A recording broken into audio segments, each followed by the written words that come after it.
Hello बच्चों, कैसे हो? क्या हाल है? तो बढ़िया ही होगा। आप लोगों का टेस्ट भी आप लोगों का बढ़िया ही जा रहा होगा।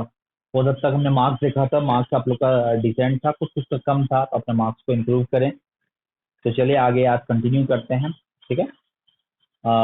लास्ट टेस्ट तक तो मैंने ट्रिगोनोमेट्री में आपको अब तक क्वेश्चन दिए थे। टारगेट तो था कोऑर्डिनेट का, पर ट्रिगोनोमेट्री तक ही मैंने क्वेश्चन दिया था।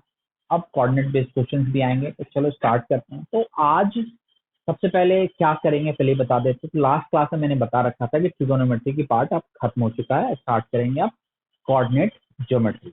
तो कोऑर्डिनेट ज्योमेट्री स्टार्ट करते हैं। तो सबसे पहले कुछ इंट्रोडक्शन में दे दूं।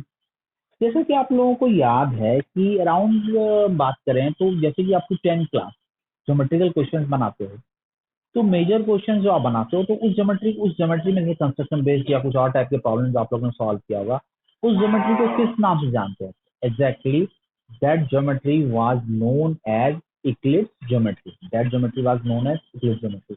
इक्लिड एक फ्रेंच ग्रीक मैथमेटिशियन थे, अराउंड 300 बीसी के अराउंड।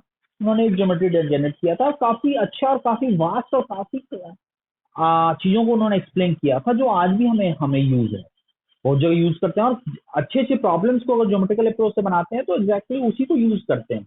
हर जगह कोऑर्डिनेट नहीं लगाते। जैसे कोऑर्डिनेट वाला भी हमने स्टार्ट किया, अभी बताया नहीं है, पर बता रहा हूँ कि यूक्लिड ज्योमेट्री का काफी वास्ट एप्लीकेशन है और काफी स्टैंडर्ड है और काफी चीजें उसमें निकल के आती है।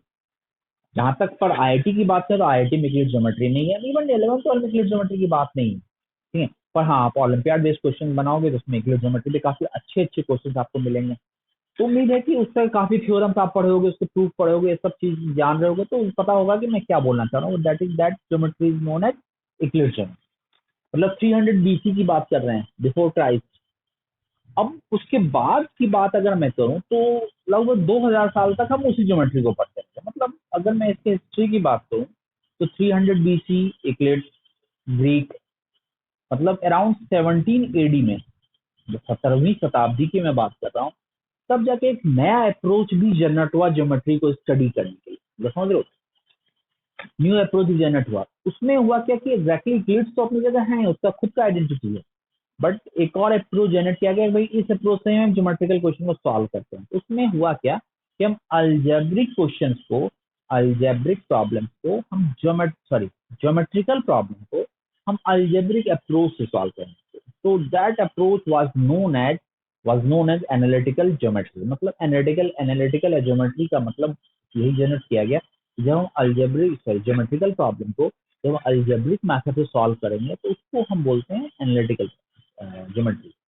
तो ये 1700 एडी के आसपास में इसका जनरेट हुआ, मतलब इससे वर्क स्टार्ट हुआ। काफी लोगों ने इसे वर्क किया, पर एक सिस्टमैटिक वर्क जो हम बोलेंगे ना, सिस्टमैटिक वर्क, एक लार्ड एस्कार्टा एक साइंटिस्ट है, जो French mathematician, sorry, Lord Descartes was a French mathematician. उन्होंने एक इस पे काफी सिस्टमैटिक और काफी रिसर्च के बाद एक बुक पब्लिश किया था। मैं उस बुक के बारे में बताता हूँ आपको। That book was known as la geometry. French mathematician थे, तो उन्होंने इस पे काफी वर्क करके काफी अच्छे से इसको एक्सप्लेन करते हुए हमारे बुक पब्लिश किया था। दैट द बुक बात मैं फिर से रिपीट कर रहा हूँ, लार्ज ज्योमेट्री। उसमें उन्होंने काफी चीजों को एक्सप्लेन किया था, जो अलजेब्रिक प्रॉब्लम को ज्योमेट्रिकल प्रॉब्लम को अलजेब्रिक मेथड से सॉल्व करने की कोशिश की थी। उनका मेन पर्पस ये था कि उसमें उन्होंने सबसे पहला यही किया था कि एक कोऑर्डिनेट एक्सिस रिप्रेजेंट किया था, जिसमें हर एक पॉइंट के कोऑर्डिनेट को उन्होंने ऑर्डर्ड पेयर फॉर्म में लिखा था। ऑर्डर्ड पेयर फॉर्म में एक्स कोऑर्डिनेट वाई का मतलब x y, that is ordered pair. इस वाले फॉर्म को रिप्रेजेंट किया गया था। तो इसमें उन्होंने काफी चीजें एक्सप्लेन की। और उसी के बाद, जब लार्ड स्काटा के बाद, सबने तो एक्सेप्ट कर लिया भाई, वर्ल्ड सोसाइटी ऑफ मैथमेटिक्स जो भी है, जहां भी है, सबने एक्सेप्ट किया। उससे काफी उसका वर्क भी हुआ। और उसके बाद लार्ड स्काटा के बाद, मतलब मेन कंट्रीब्यूशन कहा जाएगा तो लार्ड स्काटा का ही कहा जाएगा इसमें, कोऑर्डिनेट ज्योमेट्री। और लार्ड स्काटा के बाद बस क्या हुआ कि भाई कि उस सिस्टम को जिसमें जो सारी चीजें डिस्कशन किया गया था, उन्होंने सब जो बताया था उसको एक न्यू नेम से जनरेट किया गया। That name is Cartesian coordinate system, जिसमें हमें बहुत सारे प्रॉब्लम को डील करना था। तो जस्ट इसी चीज को हमें पढ़ना था। मतलब देखो देखो 300 बीसी में इक्लिप्स, 2000 साल बाद फिर लॉर्ड स्पार्टा ने भी कुछ वर्क किया और सबने वर्क किया। ऐसा नहीं मतलब और सबों का कंट्रीब्यूशन नहीं है। फाइनली ये कंक्लूड करके भाई इस तरह की बातें होंगी। That is the that this type of geometry is known as coordinate geometry. वो तो बात का कंक्लूड निकला, काफी जो उसमें टीम होता है, सोसाइटी होती है, काफी चीजें उसमें निकल के फाइनली क्या आ जाता है भाई ये है। बट सबसे ज्यादा कंट्रीब्यूशन की मैं बात करूंगा तो वेलार्डिस सेटअप की बात करूँ तो उन्हीं का कंट्रीब्यूशन है कोऑर्डिनेट ज्योमेट्री, जिसको हमें पढ़ना है। समझे मेरी बात? तो अब इससे क्या क्या हो सकता है क्या नहीं वो अपनी जगह है। चलो अब स्टार्ट करते हैं कोऑर्डिनेट ज्योमेट्री। तो देख रहे हो कोऑर्डिनेट ज्योमेट्री तो अभी बहुत काफी पुराना नहीं है, बहुत हाल का ही है। पर अगर कहा जाए तो सबसे पहले यूक्लिड तब कोऑर्डिनेट। वैसे हमारे वैदिक में भी काफी ज्योमेट्रिकल अप्रोच है, शेड्स को तो भी तो बता तो दिया गया, बट यही है कि ऐसा नहीं है कि हम लोग भी काफी रिच सोसाइटी से बिलोंग करते हैं, जिसमें रिच रिच कल्चर बोलोगे जिसमें, और जहाँ तक पढ़ने की बात है, एजुकेशन की बात है, तो वो हमारे यहाँ भी ऐसा है। पर वही है जो सबसे पहले जिसका नाम फ्लैश हो गया तो उसको क्रेडिट मिल जाता है, बस वही चीज है। अदरवाइज इसको बस अलग करते हैं। चलो अब आगे बढ़ते हैं, तो चलो स्टार्ट करते हैं कोऑर्डिनेट ज्योमेट्री। तो सबसे पहले कोऑर्डिनेट ज्योमेट्री स्टार्ट करेंगे। ये बहुत ही इंटरेस्टिंग टॉपिक है, कहीं कुछ ऐसा नहीं, बस ये समझ लेना कि आपको अब ये 4 टॉपिक है। ये टॉपिक इम्पॉर्टेंट भी है, इंटरेस्टिंग भी है, और बहुत ज्यादा टाइम कंज्यूमिंग नहीं है। देखते हैं कितना टाइम लगता है, वो तो तुम लोग के स्पीड पे डिपेंड करेगा। अगर तुम लोग उस हिसाब से बनाओगे तो मेरी भी फ्रिक्वेंसी सही रहेगी, अगर उस हिसाब से नहीं बनाओगे तो फ्रिक्वेंसी हम स्लो कर देते हैं। तो आप लोग से ये उम्मीद करेंगे कि आपने स्पीड को मेंटेन रखोगे, कम से कम रेगुलर रहो, रोज के रोज लेक्चर अपडेटेड। अब जब भी लेक्चर आएगा उसको इमीडिएट आप अपडेट रहें, जो क्वेश्चन कहा जाए उसको बना लें और अपने आप को फ्री रखें। अगर इतना करके करते रहोगे तो लेक्चर फ्रिक्वेंसी भी ठीक रहेगी और आपका सिलेबस भी बैलेंस रहेगा। तो उम्मीद है कि आप लोग ये करोगे। तो चलो हम स्टार्ट करते हैं आज नया टॉपिक, कोऑर्डिनेट ज्योमेट्री। तो कोऑर्डिनेट ज्योमेट्री का अगर बेसिक बात करें तो कोऑर्डिनेट ज्योमेट्री में क्या निकल के आया कि ज्योमेट्रिकल प्रॉब्लम को हम अलजेब्रिक अप्रोच से सॉल्व करते हैं, तो that geometrical approach is called, that approach is called coordinate geometry. That ठीक है। तो कोऑर्डिनेट ज्योमेट्री स्टार्ट करते हैं। तो कोऑर्डिनेट ज्योमेट्री में हेडिंग डालिएगा, सबसे पहले हेडिंग डालिए कोऑर्डिनेट ज्योमेट्री। हेडिंग डालिए कोऑर्डिनेट ज्योमेट्री, ठीक है। और उसमें सबसे पहली बात आप लिखिएगा कार्टेशियन कोऑर्डिनेट सिस्टम। ठीक है, स्टार्ट करेंगे कार्टेशियन कोऑर्डिनेट सिस्टम जो जो है उसी को स्टार्ट करते हैं। उसके बाद देखते हैं कार्टेशियन कोऑर्डिनेट सिस्टम। ठीक है, तो हेडिंग डालिए कार्टेशियन कोऑर्डिनेट सिस्टम। ठीक है, तो सबसे पहला आ जाएगा कार्टेशियन। सबसे पहले कोऑर्डिनेट सिस्टम की बात है, इसको कार्टेशियन कोऑर्डिनेट सिस्टम, इसको रेक्टेंगुलर कोऑर्डिनेट सिस्टम भी बोलते हैं। Coordinate system, Cartesian coordinate system, या फिर रेक्टेंगुलर कोऑर्डिनेट सिस्टम, या फिर इसको हम बोलते हैं रेक्टेंगुलर रेक्टेंगुलर कोऑर्डिनेट सिस्टम। तो एग्जैक्टली इसमें क्या है कोऑर्डिनेट सिस्टम, तो इसमें क्या है, चलो मैं उठाता हूँ। तो इसमें एग्जैक्टली है, ये सारी चीजें आपको पता होगी। अभी जो आपका शुरुआत में है तो उसको मेजर चीजें आप पढ़ो, तो मतलब बहुत हद तक पता है, फिर भी मेरी कोशिश रहेगी आपको हर एक चीज क्लियर करते हुए आगे बढ़ूं। तो उसमें कहीं नहीं, जो भी है पढ़ भी रखे हो तो वो भी मुझे बताना है। हाँ, थोड़ा स्पीड कम ज्यादा हो सकता है, वो अपनी जगह है, वो आपको समझ में आ जाएगा, आपको दिक्कत नहीं। रेक्टेंगल कोऑर्डिनेट सिस्टम में क्या है कि when angle between x axis x O x dash and angle between y axis is equal to pi by 2. So this is called 90 degree. So this is called rectangular coordinate system. And this system is called rectangular coordinate system. This is called x-axis. This is called y-axis. ये तो आपको बताएंगे, हमने भी कितनी बार use कर रखा है। This मतलब जब एंगल 90 होगा तो उसको हम बोलते हैं रेक्टेंगुलर कोऑर्डिनेट सिस्टम। यहाँ तो कोई दिक्कत नहीं है, सिंपल है। इसी में अगर पॉइंट रिप्रेजेंट करना है तो पॉइंट को, इसमें पॉइंट को हम रिप्रेजेंट करते हुए डस्काटा वाली बात कर रहे हैं। पॉइंट को हम रिप्रेजेंट करते हैं ऑर्डर्ड पेयर फॉर्म में, that is represented by x comma y. तो ये जो आपका है this is y and this one is x. ये साइन अकॉर्डिंगली चेंज करता रहेगा। अगर इस क्वाड्रेंट में आएंगे तो एक्स नेगेटिव वाई पॉजिटिव, इसमें आएंगे तो एक्स नेगेटिव वाई नेगेटिव, इसमें एक्स पॉजिटिव वाई नेगेटिव। तो एग्जैक्टली एक्स वाई तो आपको दिख रहा है, this is x, this is y and this is x, this is perpendicular. ठीक है, ये भी आपको पता होगा, ऐसा कोई बात नहीं। मतलब कोई पॉइंट अगर 1,3 है तो 1 है फ्रॉम वाई एक्सिस से डिस्टेंस, 3 है यहाँ से। उस हिसाब से आप मेजर कर सकते हैं, इंक्लूडिंग साइन भी है, फर्स्ट क्वाड्रेंट सेकंड क्वाड्रेंट। इसमें अगर साइन की अगर बात करें तो साइन भी मैं दिखा देता हूँ। इसमें क्या होता है, एक्स भी पॉजिटिव वाई भी पॉजिटिव, इसमें करेंगे एक्स निगेटिव वाई पॉजिटिव, इसमें एक्स भी निगेटिव वाई भी निगेटिव, ठीक है, इसमें एक्स पॉजिटिव वाई निगेटिव, ठीक है। ये आपका होता है sign of coordinate, ordered pair form में जो लिखा, this is called ordered pair representation, this is ordered pair representation of a point. Ordered pair representation of a point. This system is called Cartesian coordinate system. ठीक है, Cartesian coordinate system. ठीक है, अब आते हैं इसके बाद अगर हम बात करें तो इसके बाद आते हैं क्या होता है भाई, इसके बाद अगर हम बात करें तो इसमें आते हैं पॉइंट। कार्टेशियन कोऑर्डिनेट सिस्टम तो आ गया। अब एक और कोऑर्डिनेट सिस्टम है, जरा मैं उसकी बात करता हूँ। ये तो भाई डेस्कार्ट बात किया है, उसके आगे और भी चीजें जनरेट होगी आई, तो उसको मैं ही बता देता हूँ। तो फर्स्ट हो गया कार्टेशियन कोऑर्डिनेट सिस्टम। सेकंड एक और कोऑर्डिनेट सिस्टम होता है, that is called oblique coordinate system, that is called oblique coordinate system. एक तो है कार्टेशियन कोऑर्डिनेट सिस्टम, देखो, और एक होगा ऑब्लिक कोऑर्डिनेट सिस्टम। पहले मैं बता देता हूँ, फिर इसमें कुछ और बात एक्सप्लेन करूंगा। एकदम सिंपल है, कुछ ऐसा है ही नहीं जो आपको पेन करे। बस यही है बात कि आपको एक देखना होगा, कहीं भी आपको कहीं को प्रॉब्लम हो तो उसके बाद आप देखिएगा कि कहीं कोई प्रॉब्लम हो तो आप मुझसे डिस्कस कीजिएगा। मतलब आई डोंट थिंक कि कहीं कोई प्रॉब्लम की कोई गुंजाइश है। स्टार्ट करते हैं ऑब्लिक कोऑर्डिनेट सिस्टम। तो ऑब्लिक कोऑर्डिनेट सिस्टम में क्या होता है, when angle between y axis and x axis, x O x dash and this is y O y dash, y capital लेगा, y O y dash, angle between this equal to theta, theta belongs to R, मतलब theta not equal to pi by to.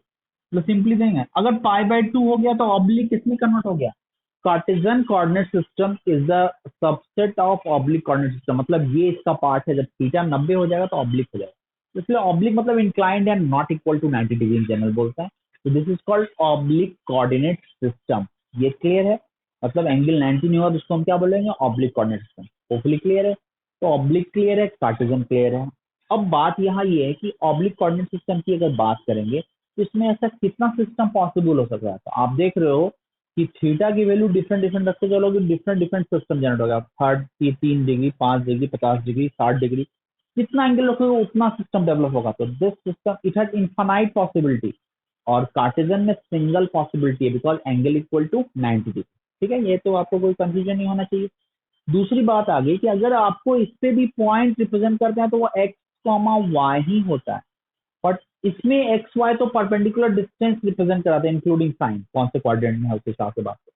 But इसमें x Y क्या है, इसमें x Y है कि ये यहाँ एक लाइन यहाँ से पैरेलल ड्रॉ किए पैरेलल टू वाई एक्सिस, एक लाइन यहाँ से पैरेलल ड्रॉ की parallel to x axis, this is parallel to y axis, this is parallel to x axis, and this distance equal to y and this distance equal to x।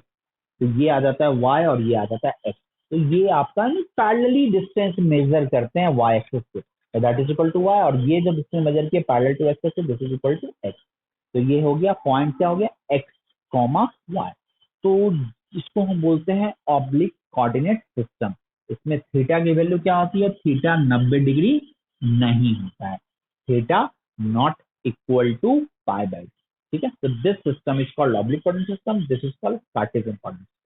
Simple है, मतलब basic यहीं से start करते हैं। ठीक है, तो ये हो गया आपका, जहां तक बात आ गई। तो this is known as coordinate system, ये टू कोऑर्डिनेट सिस्टम, जो टू कोऑर्डिनेट सिस्टम अभी एग्जिस्ट आपका कर रहा है, कार्टेशियन ऑब्लिक। अब बात आ जाते हैं कि क्या करना है। तो देखो सिलेबस में हमारा कार्टेशियन ही है, ऑब्लिक आउट ऑफ सिलेबस है, इसलिए इस पे क्वेश्चन आपको नहीं बनाना। मुझे बताना था थोड़ा कि भाई इस तरह के कोऑर्डिनेट सिस्टम भी हो सकता है, इसलिए बोल दिया। सिलेबस में सिर्फ कार्टेशियन कोऑर्डिनेट सिस्टम है, इसी में इतना क्वेश्चन दिखेगा, इतने वेरिएशन दिखेंगे कि आपको सिलेबस में इतना दिमाग लाने के लिए तो आउटसाइड क्यों देखें। जस्ट वही चीज है, समझे मेरी बात। तो better to use, better to solve that problem which are in syllabus. तो सिलेबस की बात करेंगे तो कोऑर्डिनेट सिस्टम में सबसे पहला हो गया जो सिलेबस में है, वो है कार्टेशियन कोऑर्डिनेट सिस्टम। ठीक है, चलो लिखिए। तो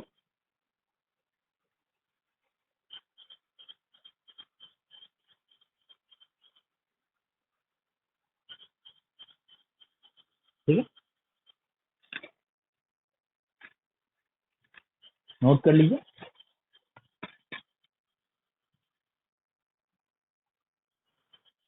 चलो कंटिन्यू करते हैं, देख लिया हो तुम लोगों ने। तो चलो स्टार्ट, अब आते हैं आगे बढ़ते हैं। तो आगे अब सबसे पहले हम स्टार्ट करेंगे, सिलेबस तो जान ही गए कि कार्टेशियन कोऑर्डिनेट सिस्टम सिलेबस में है। तो अब इसमें करना क्या होगा, सबसे पहले हम कार्टेशियन कोऑर्डिनेट सिस्टम में को आगे बढ़ाते हैं। इसमें सबसे पहले देखते हैं डिस्टेंस फॉर्मूला, और हमें नहीं लगता कि ये किसी से अधूरा होगा, सबको पता होगा, और सिंपल पाइथागोरस थ्योरम अप्रोच करके यूज करते हैं। तो इसलिए ये सबको प्रूफ नहीं कर रहे हैं, ये सब चीजें आपको पता होनी चाहिए। स्टार्ट करते हैं। तो आते हैं सबसे पहला डिस्टेंस फॉर्मूला पे। देखिए डिस्टेंस फॉर्मूला, डिस्टेंस फॉर्मूला। तो डिस्टेंस फॉर्मूला की अगर हम बात करें तो आप जान रहे होगे, बहुत ही सिंपल है। अगर हम बात करें ऐसे जनरेट करें, वैसे मैं दिखा भी दूंगा आपको कैसे प्रूव करते हैं, ऐसा कोई दिक्कत नहीं है। ये पॉइंट है x1 कॉमा y1, ये पॉइंट है x2 कॉमा y2। तो what is the length of A B, इसको length of A B, length of segment of A B represent किया गया है। दैट इज इक्वल टू लिख सकते हैं x2 minus x1 whole square, और प्लस आता है y2 minus y1 whole square. This is the length of A B, that is the distance formula between A and B. अगर आप इसको proof की बात करें तो बहुत ही सिंपल सा अप्रोच है प्रूफ करने का, ऐसा कुछ है ही नहीं जो आपको कंफ्यूज करे। मान लो कि ये राइट एंगल ट्राइंगल है, मान लो ये पॉइंट है, तो राइट एंगल ट्राइंगल नहीं, ये पॉइंट ए है, this point is x1 comma y1, ये पॉइंट बी है, this point is x2 comma y2। तो आप देखो ए बी का डिस्टेंस निकालना है, तो यहाँ से परपेंडिकुलर ड्रॉप किए, यहाँ से परपेंडिकुलर ड्रॉप किए, यहाँ से परपेंडिकुलर ड्रॉप। तो गौर से देखो ये क्या होगा, y2 माइनस y1, और ये क्या होगा, तो this is x2 minus x1। तो ये ए बी और सी है, तो क्या होगा, तो आपको देखो ए सी ए बी इक्वल टू क्या होगा, रूट ओवर ए सी स्क्वायर प्लस क्या होगा, बी सी स्क्वायर। तो बस ए सी क्या है, x2 minus x1 whole square, और बी सी क्या है, y2 minus y1 whole square. तो सिंपल इस फॉर्म में कन्वर्ट हो गया ना। तो इसी को बोलते हैं हम डिस्टेंस फॉर्मूला, ठीक है, इसको हम बोलते हैं डिस्टेंस फॉर्मूला। तो आई डोंट थिंक इसमें किसी को दिक्कत होगा। इससे बहुत सारे प्रॉब्लम आप लोग बनाए होंगे छोटे छोटे चीज, prove that this is a square, this is a rhombus, और सारी चीजें, तो ये सब आपको पता है। मतलब इससे क्वेश्चन है, इसमें मैं क्वेश्चन आपको दूंगा, जो आप 10th लेवल तक का क्वेश्चन का स्टैंडर्ड है, उसमें कुछ क्वेश्चन मैं आपसे प्रैक्टिस जरूर कराऊंगा। जो मेरा वर्क, जो अब वो क्या क्वेश्चन दूंगा क्या दूंगा वो मेरी रिस्पॉन्सिबिलिटी है। मैं आपको उसका असाइनमेंट से आपको साथ ही साथ स्लाइड शेयर करूंगा, कुछ मैं बता देता हूँ, फिर एक कंबाइंड क्वेश्चन आपको दूंगा। तो डिस्टेंस फॉर्मूला में आपको पता है उसको यूज कैसे करना है, बस सिंपल 2 पॉइंट दिया हुआ है, तो distance root over x2 minus x1 whole square plus y2 minus y1 whole square square root, that is called distance formula. ठीक है, ये तो आपको क्लियर आ गया डिस्टेंस फॉर्मूला का एप्लीकेशन। बस डिस्टेंस पता है तो फिर कोई भी 2 पॉइंट दे दिया तो डिस्टेंस निकाल सकते हो आराम से, कोई ऐसा इश्यू नहीं। ये तो अगर डिस्टेंस फॉर्मूला जो आप देख लिया, अब आपको आप भूलना नहीं है, इसको याद रखिएगा। अगर 10th में पढ़ के भूल भी गए होगा तो आप इसको याद रखिएगा। ये हो गया, फर्स्ट हो गया डिस्टेंस फॉर्मूला। अब आते हैं इस पे क्वेश्चन। तो ऐसा कुछ है ही नहीं, जो आपको मैं शेयर कर दूंगा उसको बनाना, सब सिंपल है। नहीं बनेगा तो फिर मुझसे डिस्कस कर लेना, डिस्कशन तो हम करते हैं। अब आ जाते हैं इस पे कि इसमें अब आगे क्या करना है। डिस्टेंस फॉर्मूला के बाद हम लोग जो बताते हैं, सबसे पहले बताते हैं एरिया ऑफ ट्रायंगल। सबसे पहले हम एरिया ऑफ ट्रायंगल की बात करते हैं। देखो एकदम सिंपल सिंपल है, आज तो कुछ है ही नहीं। आज तो वही चीज है जो आपको जो आपने पढ़ रखा है, बस मुझे उसको थोड़ा रिव्यू कराना है, एरिया ऑफ ट्रायंगल। हाँ, इसका एप्लीकेशन में कुछ क्वेश्चन आएंगे तो उसको मैं डिस्कशन करूंगा, पर अभी तक कोई ऐसा स्पेशल क्वेश्चन दिखिएगा ही नहीं, जहां दिखेगा उसकी बात करूँ। तो एरिया ऑफ ट्रायंगल का क्या होता है, मान लो ये है आपका ट्रायंगल, ये triangle A B and C. Point A का कोऑर्डिनेट सपोज दे दिया x1 comma y1, point B का कोऑर्डिनेट दे दिया x2 कॉमा y2, और पॉइंट सी का कोऑर्डिनेट दे दिया x3 कॉमा y3। तो ए बी एंड सी ये तीनों कोऑर्डिनेट दे दिया, तो बोल दिया what is the area of triangle A B C. Area of triangle A B C, इसको हम इन जनरल डेल्टा, इसको हम डेल्टा से रिप्रेजेंट करते हैं, delta representing area of triangle A B C. Exactly इसका फॉर्मूला कुछ ऐसा होता है, 1/2 मॉडुलस यूज करते हैं। क्यों करते हैं, रीजन बताएंगे। x1 y2 minus y3 plus x2 y3 minus y1 plus x3 y1 minus y2। This is the area of formula of area of triangle. अब मॉडुलस यूज करने का मतलब समझ रहे हो ना, मॉडुलस यूज करने का पर्पस ये है कि अंदर वाला क्वांटिटी निगेटिव है पॉजिटिव आप कंफर्म नहीं हो। हमने एक जनरल ऑर्डर को मेंटेन करते हुए लिया, इधर उधर भी हो सकता है, तो क्वांटिटी निगेटिव हो सकता है, क्वांटिटी पॉजिटिव हो सकता है, पर मॉड लगा दिए तो क्वांटिटी आपका पॉजिटिव हो गया, जो आपको एरिया ऑफ ट्रायंगल को पॉजिटिव बना दिया। तो that is called area of triangle. ठीक है, तो ये आपका फॉर्मूला होता है, this is the area of triangle. अब बात आ जाती है कि एरिया ऑफ ट्रायंगल मिटा दूं ना। अब आपके दिमाग में आएगा सर इसको प्रूव कैसे करें। We will prove this one, area of triangle. तो अब इसको प्रूव करने का हम अप्रोच आपको बताते हैं, बहुत ही सिंपल सा अप्रोच है, ज्यादा कुछ इसमें पेन लेने की जरूरत नहीं है।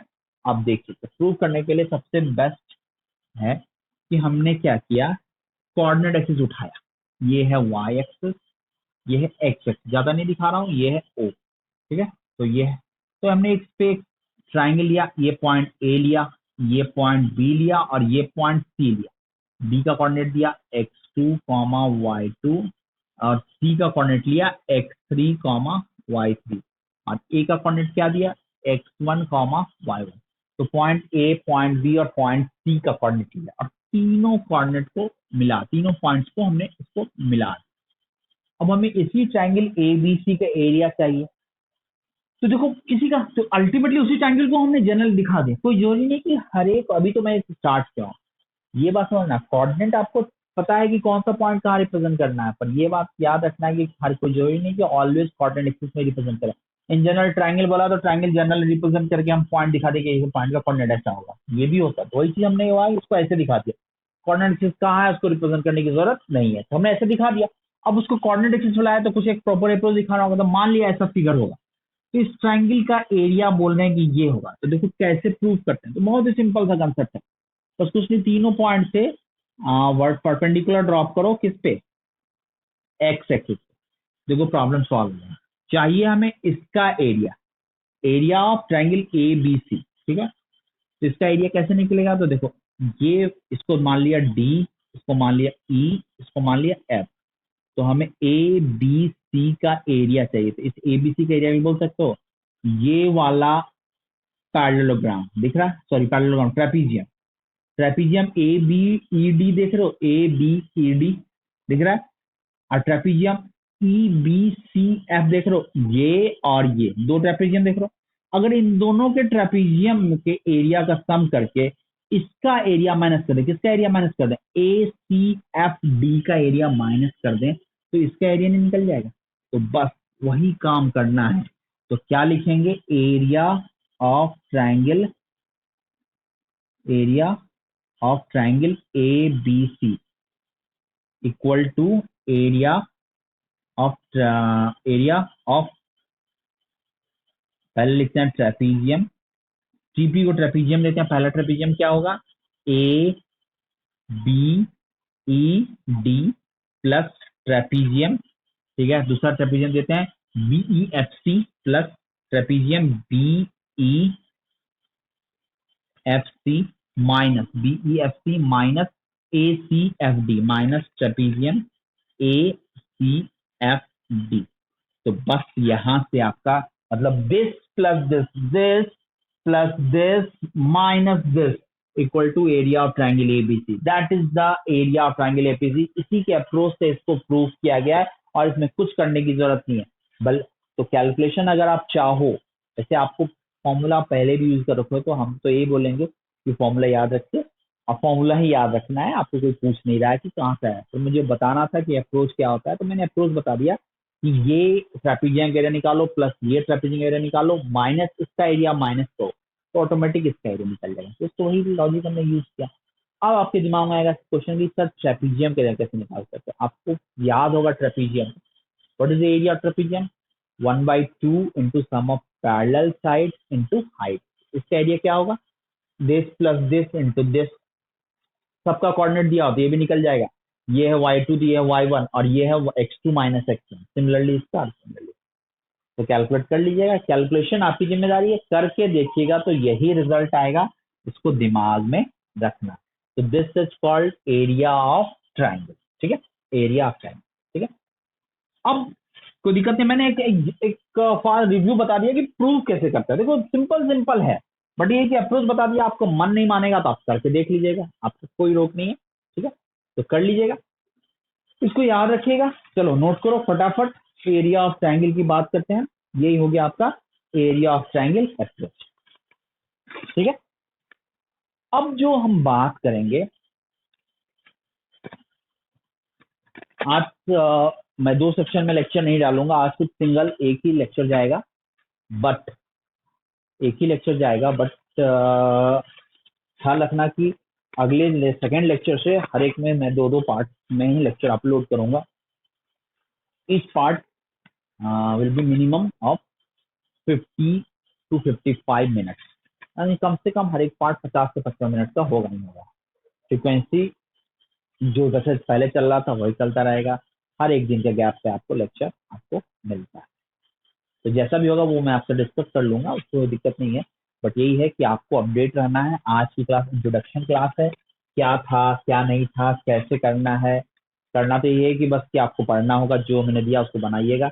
अभी कोई बुक फॉलो मत कीजिएगा, जैसे ही मैं बोलूंगा कि आप बनाना है तो उसको बनाइएगा, तब तक आप मेरे दिए हुए क्वेश्चन को ही सॉल्व कीजिएगा, एक्स्ट्रा अभी कुछ ज्यादा कुछ ना करें।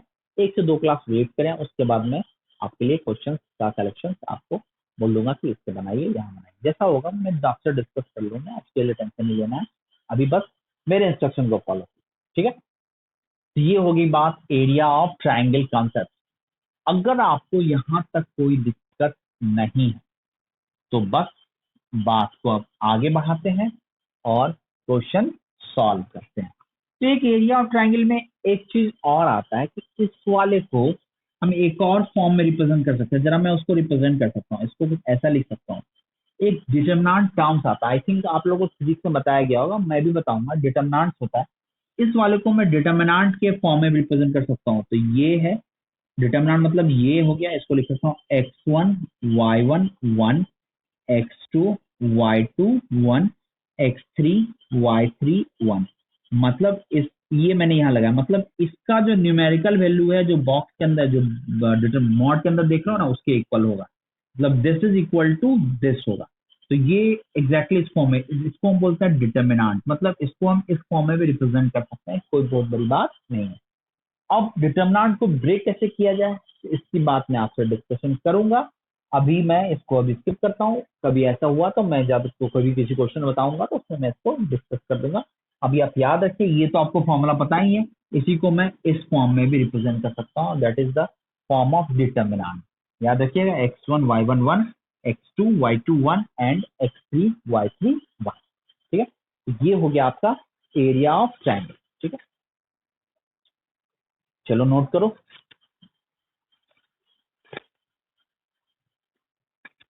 ठीक है। चलो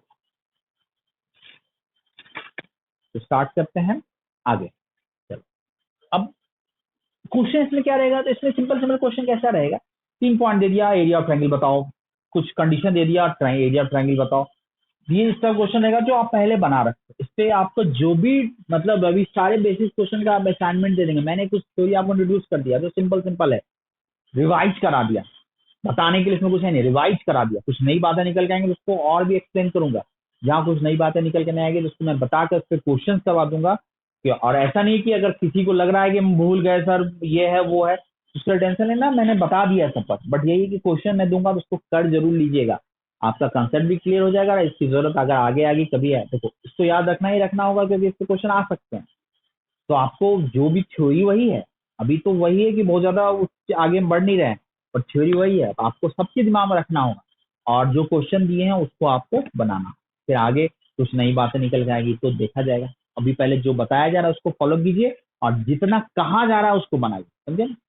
तो चलिए अब एरिया ऑफ ट्रायंगल का कहाँ यूज है, एक क्वेश्चन मैं देखता हूँ, एक क्वेश्चन देखता हूँ। तो देखो condition for collinearity, condition for collinear point. अब एक बात बताओ कि कॉलिनियर पॉइंट प्रूव करने के लिए मिनिमम नंबर ऑफ पॉइंट्स कितने होने चाहिए। अगर कॉलिनियर पॉइंट प्रूव करना है तो क्या 2 पॉइंट्स कॉलिनियर हो सकता है? ये बात हमेशा रखो कि 2 points are always collinear. Collinear मतलब क्या है, all points lies on the same line. तो 2 पॉइंट तो कहीं भी है तो एक ही लाइन पे होगा ना। तो कॉलिनियरिटी प्रूव करने के लिए मिनिमम नंबर ऑफ पॉइंट्स कितना चाहिए था? तो मिनिमम नंबर ऑफ पॉइंट चाहिए था 3। तो minimum number of points required for collinearity is equal to 3। Just उसी की बात करते हैं। तो देखो कॉलिनियरिटी प्रूव कैसे करें। तो सिंपल सा लॉजिक है कि आपको इसमें मैं 3 मेथड बताता हूँ, तीनों मेथड पे यूज कर सकते हैं।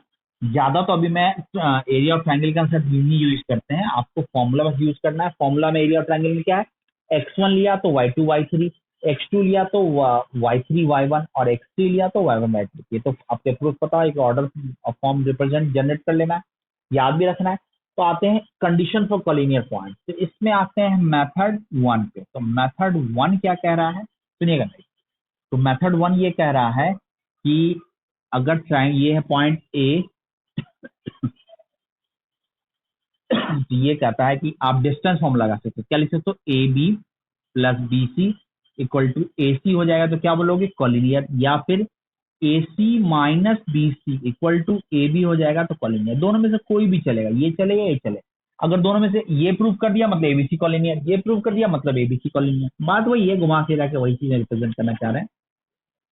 ठीक है, तो मतलब यूजिंग डिस्टेंस वाला जो आप पहले करते आ रहे थे। अगर 3 पॉइंट दिया, बोले तीनों पॉइंट कॉलिनियर है, अप्रोच सही होता था कि A B plus B C equal to A C कर दिया मतलब पॉइंट क्या हो गया, कॉलिनियर। जस्ट वो कंसेप्ट तो क्लियर ही है। ये भी यूज करना है बट ज्यादा यूज तो नहीं करना, जब आपको जैसा दिमाग काम करे करेंगे।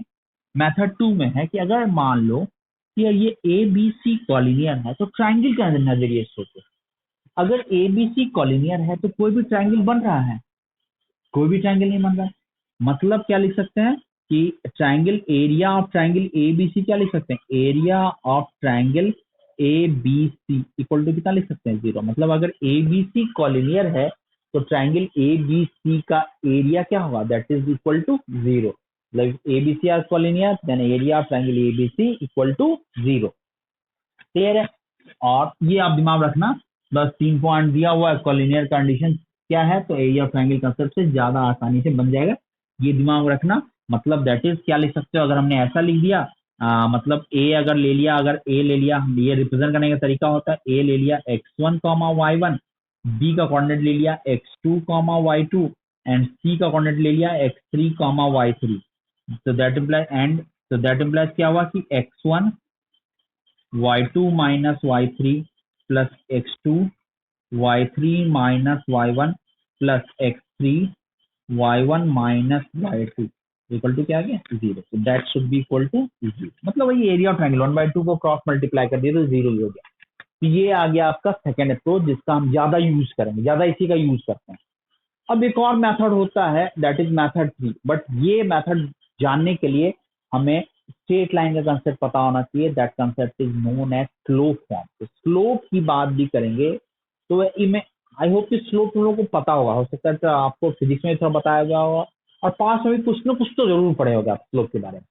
तो अभी मैं बस ये देखता हूँ कि स्लोप क्या होता है। स्लोप एग्जैक्टली दो लाइंस को मिलाने वाले पॉइंट्स का जो दो पॉइंट मिला के जो लाइन बनाते हैं उसका स्लोप आता है। स्लोप होता है उस लाइन का जितना एंगल बनाएगा वो एक्स एक्सिस के साथ पॉजिटिव डायरेक्शन में एंटी क्लॉकवाइज में उसका 10 थीटा होता है, तो वो होता है उसका स्लोप।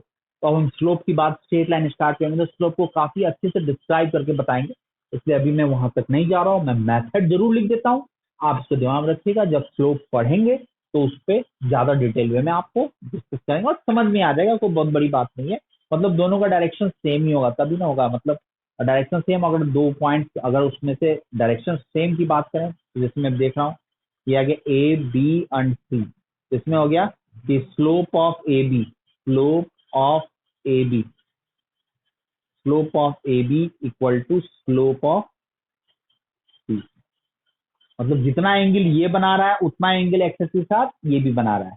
तो क्लियर है कि अगर दोनों सेम ही एंगल बना रहा है और एक पॉइंट कॉमन है तो क्लियर कॉलिनियर ही होगा। बस यही बात है। बट अब एंगल क्या है क्या नहीं है वो मैं बात करूंगा, आपको उसके लिए टेंशन नहीं जरूरत है। दिमाग रखना, अगर 2-3 पॉइंट कॉलिनियर है तो 2 पॉइंट उठा के उसका उस लाइन का स्लोप निकाल लो, अगले 2 पॉइंट उठा के उसका स्लोप निकाल लो, कोई भी 2 और पॉइंट उठा के स्लोप निकाल लो। अगर स्लोप इक्वल आ गया मतलब वो पॉइंट लाइन सॉरी वो तीनों पॉइंट क्या होगा, कॉलिनियर।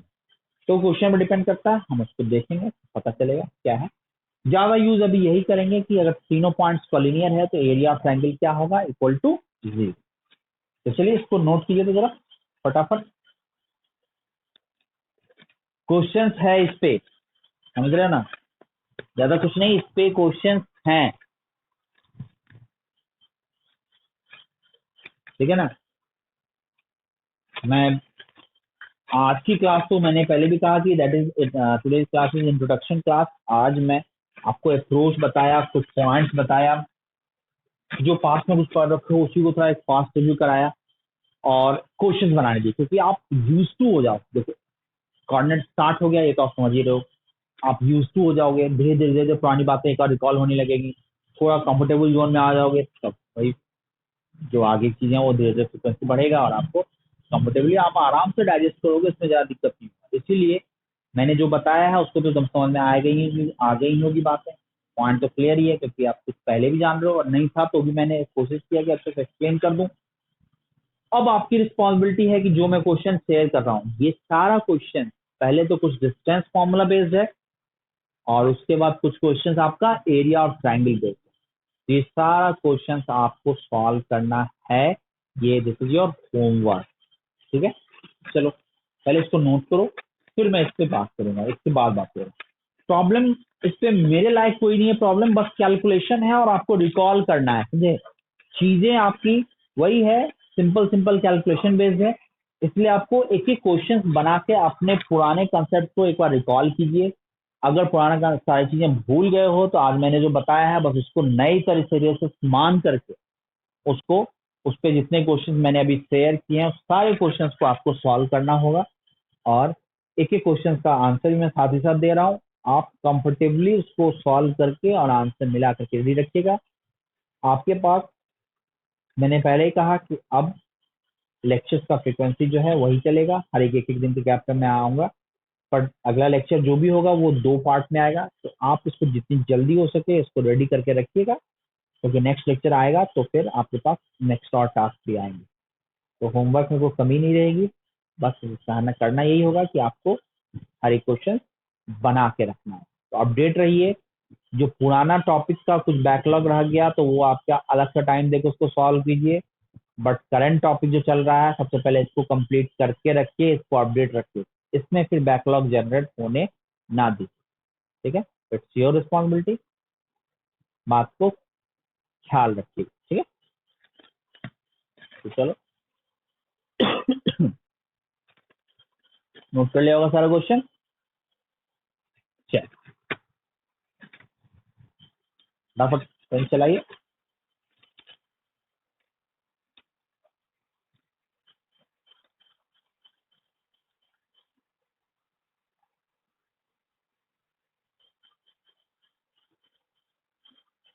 ठीक है, चलो स्टार्ट करते हैं।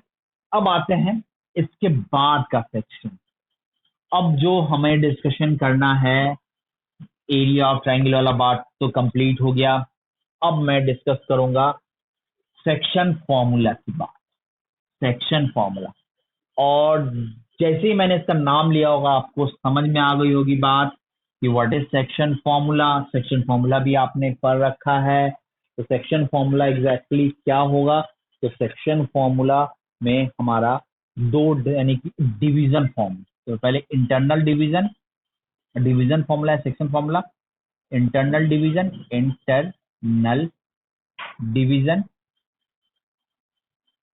सिमिलरली हम एक्सटर्नल डिवीजन की बात करेंगे। तो स्टार्ट करते हैं हम सेक्शन फॉर्मूला, नेक्स्ट सेक्शन की बात करेंगे। तो सेक्शन फॉर्मूला इंटरनल डिवीजन में क्या है कि आपको 3 पॉइंट दिया हुआ ए, दूसरा पॉइंट दिया बी और तीसरा पॉइंट दिया हुआ सी। तीसरा पॉइंट जो है वो ए और बी के बीच में, ए का कोऑर्डिनेट मान लिया हमारा दिया हुआ है x1 y1, बी का कोऑर्डिनेट क्या दिया हुआ है x2 y2 और सी का कोऑर्डिनेट मान लिया x y, जो हमें निकालना है। और ये भी गिवन है कि A C by B C equal to क्या गिवन है, एम बाय एन।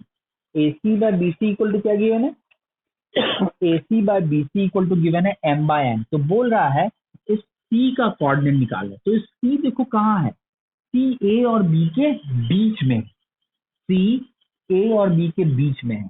तो मतलब ये क्या बोलेंगे, इसको लैंग्वेज कैसे बोलेंगे, C divides A B, C divides A B in what ratio, m bye n ratio internally, language में ऐसे बोलते हैं। सी जो है ए बी को m bye n ratio internally में डिवाइड कर रहा है। तो सी का कोऑर्डिनेट क्या लिखेंगे, तो देखो सी का कोऑर्डिनेट में x का जो होगा x इक्वल टू, इसका x कोऑर्डिनेट इसके x1 इसके x2 डिपेंड करेगा, ये m हो गया ये n हो गया, तो c इक्वल टू लिखेंगे m x2, m को इससे मल्टीप्लाई करेंगे n को इससे मल्टीप्लाई करेंगे divide by m plus n, ऐसे लिखते हैं m x2 plus n x1 divided by m plus n, ठीक है, दिस इज ठीक है m प्लस n। और सिमिलरली y को क्या लिखेंगे, y कोऑर्डिनेट सेम अप्रोच है my2 ny1 divide by m plus n, तो my2 plus ny1 divide by क्या होगा m प्लस n। तो मतलब C divides AB in m:n ratio internally, तो that is called internal division.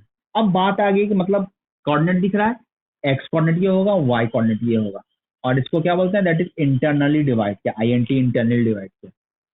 अब language सबको clear है कि क्या होता है इंटरनल डिवीजन। ए और बी दे दिया, बीच में सी पॉइंट है, तो ए बी का कोऑर्डिनेट दिया, सी कोऑर्डिनेट निकालना है, तो सी कोऑर्डिनेट कैसे निकालेंगे, तो ये फॉर्मूला यूज करेंगे।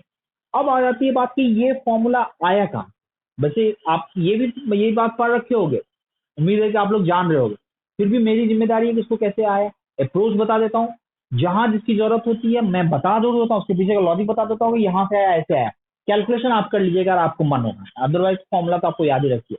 देखो कभी कभी प्रूफ बताने से क्या होता है कि लॉजिक दिख जाता है इसके पीछे कहाँ से आया कैसे आया, इसलिए बहुत जगह मैं प्रूफ बताने की कोशिश करता हूँ कि आपको उसके पीछे का लॉजिक दिख जाए कि ये है, ये पॉइंट कहाँ से जनरेट हुआ, वो ऐसे बना ये बना, तो आपको थोड़ा दिख जाए, विजुअलाइज कर पाते हो वो ऐसे हुआ ये आया, फाइनली ये फॉर्मूला आया। मतलब कुछ रटने वाली बात नहीं, कंसेप्ट पकड़ो, फाइनली जहाँ जरूरत होगी तो फॉर्मूला आप रखोगे, ये नहीं कि डायरेक्ट बिना कुछ बोले हम फॉर्मूला दे दिए बोले यही है, पर ऑरिजिन कहाँ से है क्या है थोड़ा बता देते हैं, तो लोगों को इंटरेस्ट भी आता है और कंसेप्ट भी लगता है, हाँ तो सोच भी पाते हो कि हाँ भाई ये भी है वो भी है, चलो कोई चीज है। तो चलो थोड़ा मैं इसको भी इंट्रोड्यूस कर देता हूँ कि इसको प्रूव कैसे करें। तो फिर वही बात है, कोऑर्डिनेट एक्सिस उठा के लिए, ये पॉइंट है ए, ये पॉइंट है सी, ये पॉइंट है बी, कोई दिक्कत नहीं है। ए का कोऑर्डिनेट है x1 y1, सी कोऑर्डिनेट है x y, और बी का कोऑर्डिनेट क्या है x2 y2। तो ए से परपेंडिकुलर, सी से परपेंडिकुलर, बी से परपेंडिकुलर, सबसे परपेंडिकुलर ड्रॉप किया, परपेंडिकुलर परपेंडिकुलर परपेंडिकुलर, ठीक है, ये तीन परपेंडिकुलर मैंने ड्रॉप किया। अब देखो यहाँ से क्या हुआ, यहाँ से इससे परपेंडिकुलर, यहाँ से इससे परपेंडिकुलर, इसको दे दिया पॉइंट डी, इसको दे दिया पॉइंट ई। अब देखो ये परपेंडिकुलर है, अब देखो इस ट्रायंगल और इस ट्रायंगल की बात देखना, दोनों ट्रायंगल गौर से देखो, ये एंगल ये तो 90 ही है, तो मतलब ये ट्रायंगल और ये ट्रायंगल सिमिलर है, तो आप लिख सकते हो triangle A D C similar to triangle C E B. ये दोनों ट्रायंगल जब आपका सिमिलर है तो सिमिलर ट्रायंगल का प्रॉपर्टी होता है ना, triangles are similar then their ratio of their corresponding sides are equal. तो कॉरस्पॉन्डिंग साइड्स क्या है, तो क्या है, तो लिख सकते हैं ए डी बाई सी, मतलब लिख सकते हैं A D bye C E, ठीक है, equal to D C by E B, E B D C by E B, equal to क्या आ गया A C by C B, equal to A C by C B, equal to A C by C B, ये तीनों this by this equal to this by this equal to this by this. अब आ जाती है ये length, तो गौर से देखो यहाँ से यहाँ तक टोटल डिस्टेंस है x, ये क्या हो जाएगा, this is x minus x1, ये क्या हो जाएगा, this is y minus y1, इसको देखोगे तो this is y2 minus y, और इसको देखोगे तो this is x2 minus x, और AC बाय BC तो पहले से हमें पता है that is equal to m bye n। तो सबसे पहले आप क्या करो कि AC बाय, पहले इसको इक्वल करो और इसको इक्वल करो, इसको 1 मान लेते हैं, इसको 2 मान लेते हैं, देखना।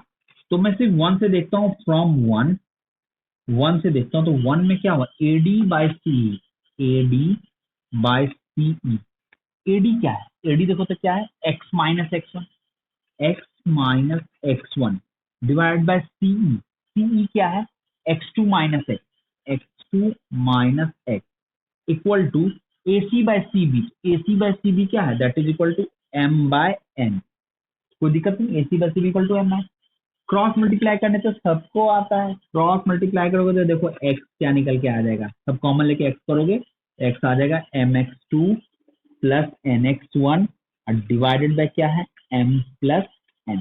तो this is the x coordinate. और सिमिलरली सुनना मेरा, सिमिलरली अगर सेकंड यूज करोगे तो सेकंड से आपका y कोऑर्डिनेट आ जाएगा। और सिमिलरली, सिमिलरली अगर लिखें, similarly from two, similarly from two, ये यानी 2 से कैलकुलेट करोगे तो y कोऑर्डिनेट आ जाएगा my2 plus ny1 divided by m plus. तो था ना सिंपल, ऐसा कुछ तो था ही नहीं। रेशियो आपको पता है, डिस्टेंस फॉर्मूला पता है, सिमिलर ट्रायंगल यूज किया, आसानी से सॉल्व हो गया, कुछ ज्यादा इसमें पेन लेने की जरूरत नहीं पड़ी।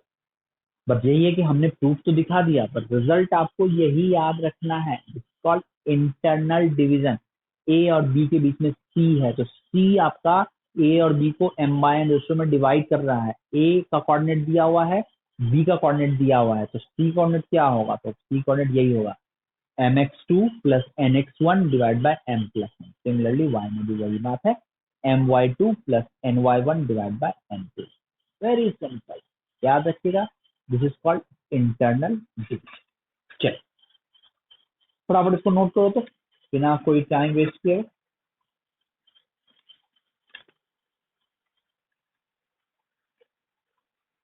ठीक है,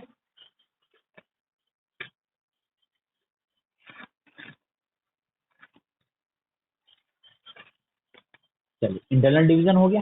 इसी में अब मिड पॉइंट थ्योरम तो पता ही होगा, m और n 1 होगा तो मिड पॉइंट क्या होगा, x1 plus x2 by 2 1/1 ratio. तो सब लिखने की अलग से जरूरत नहीं है।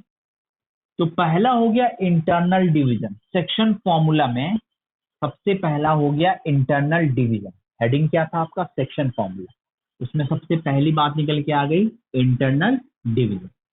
अब आते हैं दूसरा फॉर्मूला जिसमें जनरेट होगा, that is called external division, that is called external division. याद रखिएगा। अब एक्सटर्नल डिवीजन का क्या है, सेम अप्रोच, देखो क्या है, इसमें ज्यादा दिमाग लाने की जरूरत नहीं होगी, नाम से पता होगा। दूसरा है इसमें external division, external division, external division.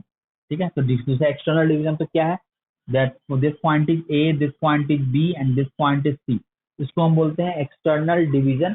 तो एक्सटर्नल डिवीजन में आप क्या क्या करेंगे, तो पॉइंट ए का कोऑर्डिनेट गिवन है, यानी कि एक्सटर्नल की बात करेंगे तो सी जो होगा पॉइंट ए और बी के आउटसाइड होगा, तो यानी पॉइंट ए और बी के आउटसाइड होगा।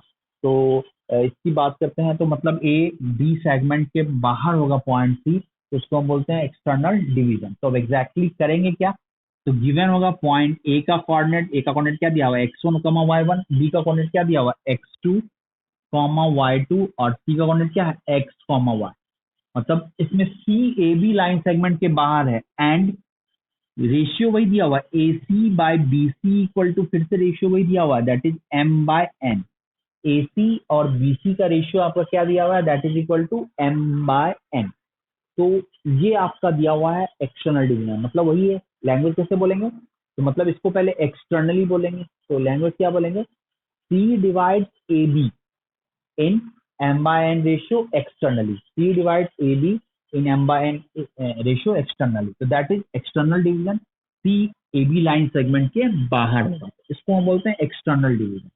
अब इसका फॉर्मूला क्या होगा, तो x इक्वल टू, बस सेम ही फॉर्म है, बस प्लस की जगह बीच में आ गया माइनस, तो mx2 minus nx1 divide by m minus n। Internal में पता था बीच में प्लस था, एक्सटर्नल में क्या है बीच में माइनस। और सिमिलरली y कोऑर्डिनेट होगा my2 माइनस ny1 और डिवाइड बाय क्या हो गया m माइनस।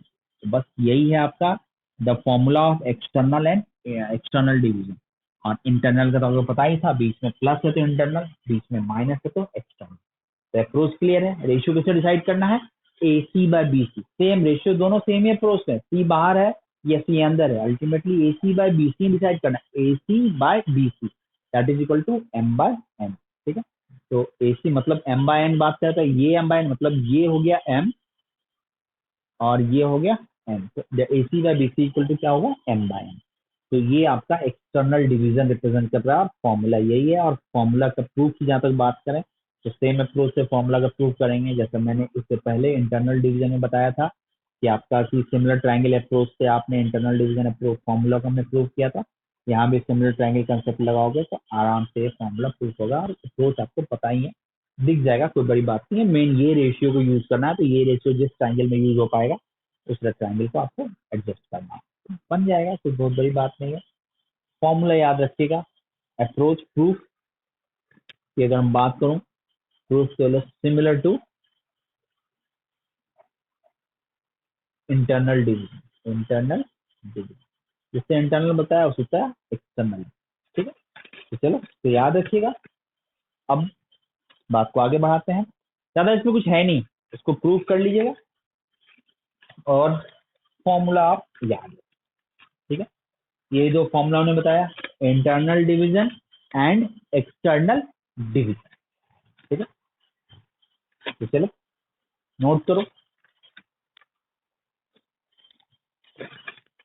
क्लियर है। तो एक्सटर्नल डिवीजन और इंटरनल डिवीजन तो देखते हैं। तो आपका हो गया क्या क्या part, internal division, external division, area और ट्रायंगल। आज मैंने कुछ कुछ चीजें जो डिस्कशन करना था बहुत हद तक मैंने आज स्टार्ट कर दिया, कोऑर्डिनेट ज्योमेट्री। अब जो स्टार्ट कर दिया आपके, अब देखो क्या, आज मैं बस इंट्रोड्यूस कर दिया हूँ, अब आपकी रिस्पॉन्सिबिलिटी क्या है। सबसे पहले जितने क्वेश्चन मैंने दिए हैं वो सारे क्वेश्चन बना लीजिएगा और धीरे धीरे कोऑर्डिनेट ज्योमेट्री में आपको कंफर्टेबल जोन में आना है। तो जितना देते जा रहा हूँ बनाते जाओ, अभी नेक्स्ट क्लास तक रुक जाओ, उसके बाद में कुछ असाइनमेंट के क्वेश्चन भी और डीपीपी भी आपको अलग से दूंगा। पर आपकी जिम्मेदारी अभी यही है कि जो क्वेश्चन मैं दे रहा हूँ अभी उसको बनाते चलिए और ज्यादा दिमाग अभी ना लगे, ठीक है। तो चलिए, तो अभी मैंने बस एक असाइनमेंट दिया था आपको, उसमें क्वेश्चन जो दे रखे हैं वो सारे क्वेश्चन बना लीजिएगा। इंटरनल डिवीजन एक्सटर्नल डिवीजन के क्वेश्चन भी इसका दुका मैं नेक्स्ट क्लास में डिस्कशन करूंगा। आज इस पे क्वेश्चन मैं डिस्कस नहीं करूंगा, कोई ऐसा स्पेशल इस पे क्वेश्चन जनरेट होता नहीं है। एक सिंपल सा और लॉजिक है, वो हार्मोनिक कंजुगेट की बात करते हैं, वो मैं नेक्स्ट क्लास में डिस्कशन करूंगा और उससे मैं और भी कुछ क्वेश्चन अगर होंगे तो मैं उससे बनवाऊंगा। तो पहले आप धीरे धीरे चीजों को अडेप्ट करने स्टार्ट कीजिए और जो कहा जा रहा है उसको बनाते चलिए। आज का क्लास कहीं न कहीं बस मैंने आज यही कोशिश की कि आप आज आपको कोऑर्डिनेट स्टार्ट कर दूं और नेक्स्ट क्लास से फिर धीरे धीरे फ्रीक्वेंसी आपका बढ़ जाएगा और फ्रीक्वेंसी बढ़ेगा तो फिर सिलेबस फिर टॉपिक बढ़ना स्टार्ट होगा। तो फिर जब तक आप अपडेट नहीं रहोगे तब तक आप इस टॉपिक को पकड़ नहीं पाओगे। तो इसलिए टॉपिक के साथ चलें, टॉपिक को पकड़ के रखें कि वो आपसे आगे ना भागे। तो ये बात समझ रहे होगा, मेरी बात समझ में आ रही होगी। तो चलो, उम्मीद है कि आप जितना दिया गया उसको कर लीजिएगा। नेक्स्ट लेक्चर कभी भी आ सकता है, इसलिए आप मेंटली प्रिपेयर्ड रहें और विद इन 24 आवर्स इसको कंप्लीट करके फिनिश करें। धीरे धीरे मैं इस पे भी लोड बढ़ाऊंगा, तब तक पास्ट का जो बैकलॉग है उसको भी, जो भी कम ज्यादा है उसको फिनिश करके और इस टॉपिक पे शुरू करते हैं जल्दी से जल्दी बिना कोई टाइम वेस्ट किए, ठीक है। तो चलो आगे बढ़ते हैं और आपका लेक्चर यहीं फिनिश करें, जो भी होगा आप नेक्स्ट लेक्चर में, ठीक है। उम्मीद है कि कोऑर्डिनेट कोऑर्डिनेट एक ऐसा टॉपिक है ना, इतना इंटरेस्टिंग है ना कि आपको क्या बताऊं। बस यही कि थोड़ा इंटरेस्ट लेके पढ़ना, मजा आ जाएगा। मतलब प्रॉब्लम जो होगा ना, लगेगा कि हाँ विजुअलाइज भी करने में ज्योमेट्री है, तो ज्योमेट्रिकल ज्योमेट्रिकल पार्ट एक ऐसा पार्ट है ना कि आईआईटी सेक्शन में अगर हम बात करें तो ये अराउंड 20 to 25% क्वेश्चन को ये कवर करता है पूरे आईआईटी सेक्शन में। तो इम्पोर्टेंट है बेटा, मतलब इसमें आपको कौन कौन सा टॉपिक है, चलिए straight line, coordinate, straight line, circle, parabola, hyperbola, ellipse, 5 topic. तो कहीं न कहीं ये पांचों मिला के 20-25% क्वेश्चन कवर करता है। तो आपको इसको ढंग से बना लोगे तो बहुत हद तक आपकी चीजें आसान होंगी। मतलब 11th का मेजर पोर्शन है, ये पोर्शन खत्म, मतलब बस आपका 2 ही टॉपिक बचता है आपका एल्जेब्रा में। वही 2-3 टॉपिक है जिसमें 2-3 मेरा वही कॉम्प्लेक्स, परमुटेशन, कॉम्बिनेशन, बाइनोमियल, उसका तो एक दो ट्रिगोनोमेट्री का छोटा मोटा टॉपिक है, तो आसानी से हो जाएगा। मतलब बस मान के चलो कि 12th का यही एक मेजर सेक्शन है, सॉरी 11th का ये कंप्लीट, मतलब 75% सिलेबस आपका कंप्लीट, 75 to 80%, 20% जो होगा जो मैंने बताया उसमें आपको। तो ठीक है ना, तो ये क्वेश्चन इंपॉर्टेंट है, एकदम रिलैक्स मोड में आराम से लेके चलिए। कहीं को कंफ्यूजन हो, कुछ भी हो, डिस्कशन कीजिए और अपने कंफ्यूजन को दूर करते हुए जितना कहा जाए उसको बना करके अब आगे तुम्हारी जिम्मेदारी है, तो करके रखिएगा। ज्यादा बातें नहीं करते, चलो जो दिया उसको कीजिएगा अब नेक्स्ट क्लास में, ठीक है।